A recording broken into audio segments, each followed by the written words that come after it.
আলোচনায় অংশগ্রহণ করবেন সিরাজগঞ্জ ৫ আসন থেকে নির্বাচিত মাননীয় সদস্য জনাব মোহাম্মদ আমিরুল ইসলাম খান। জনাব আমিরুল ইসলাম খান, আপনার সময় ৫ মিনিট। ধন্যবাদ আপনাকে। বিসমিল্লাহির রহমানির রহিম। মাননীয় স্পিকার, আপনাকে ধন্যবাদ। প্রথমে আমি লাখো কোটি শুকরিয়া আদায় করি মহান রব্বুল আলামিনের দরবারে, যিনি আমাকে জাতীয় সংসদ সদস্য হিসাবে একটি গুরুত্বপূর্ণ নিয়ামত দান করেছেন। মাননীয় স্পিকার, আজকের এই সংসদে দাঁড়িয়ে শ্রদ্ধার সাথে স্মরণ করি স্বাধীনতা যুদ্ধের মহান ঘোষক, বহুদলীয় গণতন্ত্রের প্রবক্তা, ইতিহাসের রাখাল রাজা, বাংলা মায়ের অমর সন্তান শহীদ রাষ্ট্রপতি জিয়াউর রহমানকে।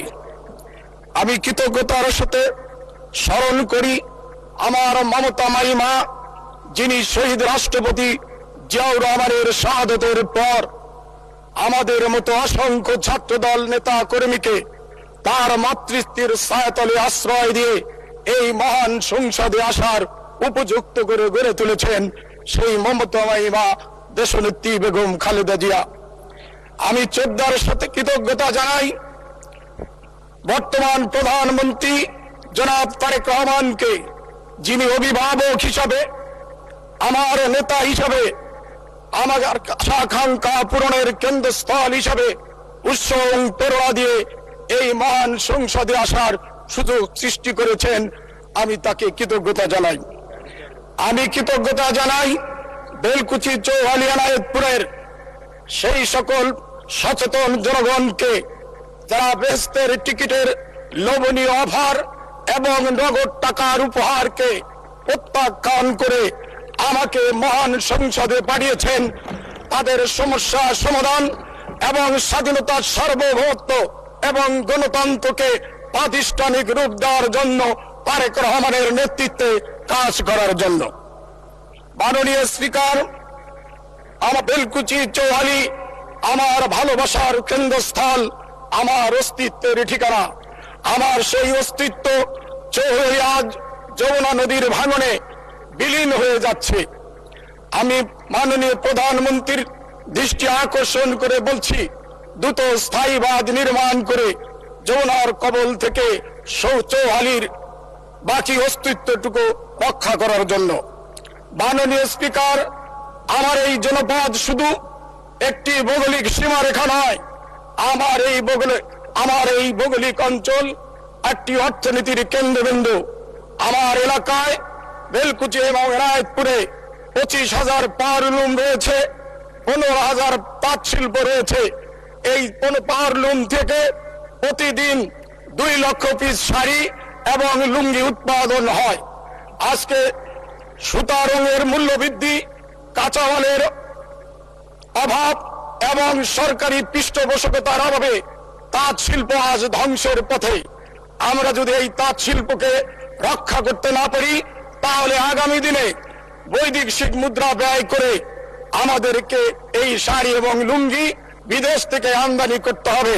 তাই মাননীয় প্রধানমন্ত্রীর দৃষ্টি আকর্ষণ করছি, আমার এই অঞ্চলকে শিল্প অঞ্চলে ঘোষণা করা হোক, সেই সাথে শিল্পের সকল সুযোগ সুবিধা নিশ্চয়তা দেওয়া হোক। মাননীয় স্পিকার, জুলাই বিপ্লব কোন কিতাবের বিষয় নয় যা আমি কিতাবে লিখলাম, সুন্দর করে রুমাল দিয়ে বাঁধাই করে আলমারির উপরে রেখে দিলাম। এটা জুলাই বিপ্লব না। জুলাই বিপ্লব অনুভূতির বিষয়, জুলাই বিপ্লব উপলব্ধির বিষয়, জুলাই বিপ্লব বাস্তবায়নের বিষয়। আমরা দৃঢ়তার সাথে বলতে পারি, ইতিমধ্যেই প্রধানমন্ত্রীর নেতৃত্বে বাংলাদেশে জুলাই বিপ্লব বাস্তবায়ন হচ্ছে। জুলাই বিপ্লব মানে বৈষম্যহীন সমাজ, জুলাই বিপ্লব মানে নতুন রাজনৈতিক পরিবেশ সৃষ্টি করা, জুলাই বিপ্লব মানে ফ্যাসিবাদ যাতে আবার পুনরায় ফিরে না আসে সেই বন্দোবস্ত করা। আমরা লক্ষ্য করেছি ইতিমধ্যেই আমাদের প্রধানমন্ত্রী যে পদক্ষেপ নিয়েছেন, এর মধ্যে দিয়েই বাংলাদেশে জুলাই বিপ্লব বাস্তবায়ন হবে। মাননীয় স্পিকার, সময় একটু বাড়িয়ে দিলে কৃতজ্ঞ থাকব। আমি বিরোধী দলের বন্ধুদের বলতে চাই, আমরা জাতি হিসাবে অনেকটা কৃতজ্ঞ।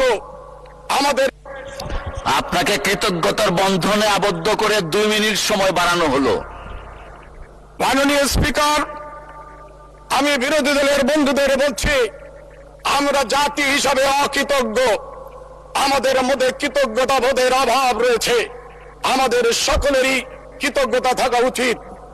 আমি বিশ্বাস করি 1971 সালের যেদিন মহারথীর স্বাধীনতার ঘোষণা দেওয়ার কথা ছিল, সেই মহারথী কিন্তু সেদিন পালিয়ে গেছিলেন। কিন্তু আমাদের নেতা তার শিশু বাচ্চাদেরকে ফেলে রেখে বাংলাদেশের জনগণকে আশার আলো দেখার জন্য চট্টগ্রাম বালুঘাট বেতার কেন্দ্র থেকে সেদিন বলেছিলেন, আই রিভোল্ট। তার এই একটি শব্দ সমগ্র জাতিকে স্বাধীনতার সংগ্রামে ঝাঁপিয়ে পড়তে অনুপ্রাণিত করেছিল। শুধু তাই নয়, 1982 সালের 24 মার্চ সামরিক জনতা হুসেন মোহাম্মদ এরশাদ যেদিন অবৈধভাবে ক্ষমতা দখল করে, সেদিন ক্যান্টনমেন্টে গৃহকোণ থেকে বেরিয়েছে আমার নেত্রী বলেছিল, হটাও এরশাদ, বাঁচাও দেশ। খালেদা জিয়ার নির্দেশ, খালেদা জিয়ার নেতৃত্বেই এই বাংলাদেশে সংসদীয় গণতন্ত্র হয়েছে। সেই রক্তের উত্তরাধিকারী আমার নেতা জনাব তারেক রহমান।